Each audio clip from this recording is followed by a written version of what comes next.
ताज्या बातम्यांसाठी ABP माझाला subscribe करा आणि बेल आयकॉन प्रेस करा। बुलेटिनच्या सुरुवातीला बातमी मेट्रो कारशेड संदर्भातली आहे। आरेला पर्याय म्हणून मेट्रो कारशेडसाठी जाहीर केलेल्या कांजूरमार्गच्या जागेवर केंद्राने दावा केलाय। ही जागा आपल्या मालकीची असून ती मुंबई महानगर क्षेत्र विकास प्राधिकरणाला हस्तांतरित करण्याचा निर्णय रद्द करण्याची सूचना केंद्राने राज्याला केली आहे। त्यामुळे मेट्रो कारशेडच्या जागेवरून केंद्र विरुद्ध राज्य असा संघर्ष निर्माण होण्याचे स्पष्ट संकेत आहेत। कारशेडच्या जमिनीवरून भाऊबंदकी, ते मिठागर तुम्ही संपूर्ण हे सुद्धा पर्यावरणाला धोकाच आहे। त्या ठिकाणी असणारं जे कांदळवन आहे ते तुम्ही उद्ध्वस्त करणार आहात आणि मिठागराची सगळी प्रॉपर्टी ही केंद्राची असते।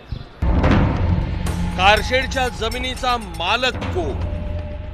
पहिलं तर ती जमीन महाराष्ट्राची आहे आणि कुठल्याही कायद्याप्रमाणे ज्या राज्याची ती जमीन असते त्याचाच त्याच्यावर पहिला अधिकार असतो। नव्या मेट्रो कारशेडची जमीनही वादात। देवेंद्र फडणवीस जेव्हा मुख्यमंत्री होते त्यांनी प्रतिज्ञापत्र सादर केलं होतं की ही जागा राज्य सरकारची आहे। तर मग मुख्यमंत्री चेंज झाल्यानंतर लगेच जागेचं टायटल बदलतं का? जुना सामना नवं मैदान।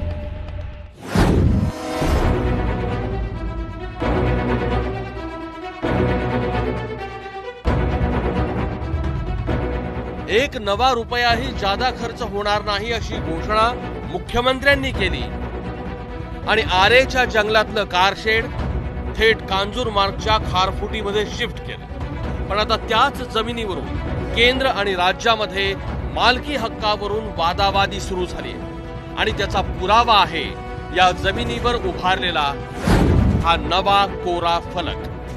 हीच ती जमीन आणि या जमिनीवरचा बोर्ड आहे।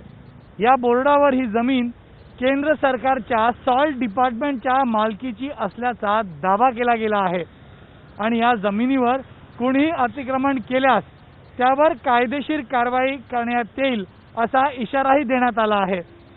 पण या वादाची सुरुवात या फलकाआधी एका पत्राने झाली, जे पत्र केंद्र सरकारनं राज्याच्या मुख्य सचिवांना पाठवलं आहे।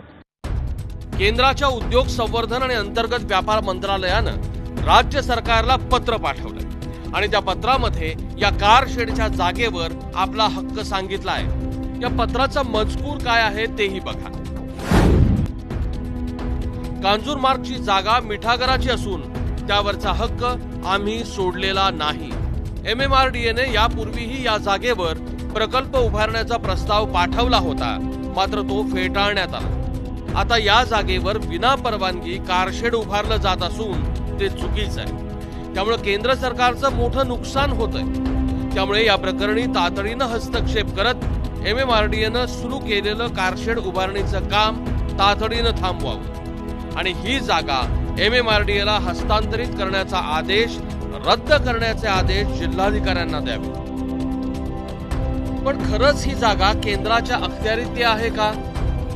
तर याबाबत वेगवेगळे मतप्रवाह आहेत।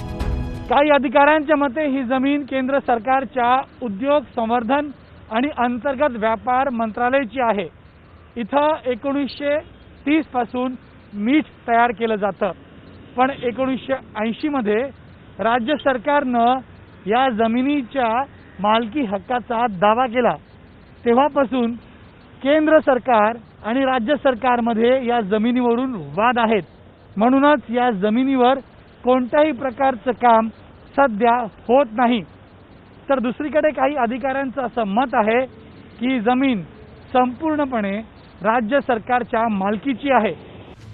मुख्यमंत्री उद्धव ठाकरे यांनी ही जागा मेट्रो 3च्या कारशेडसाठी जाहीर केली आणि कामही सुरू केलं। पण केंद्राच्या या एका पत्रानं आणि जमिनीवर तातडीनं लागलेल्या फलकानं मेट्रो 3चं भवितव्य या जमिनीसारखंच अधांतरी झालंय। गणेश ठाकूर, ABP माझा, मुंबई।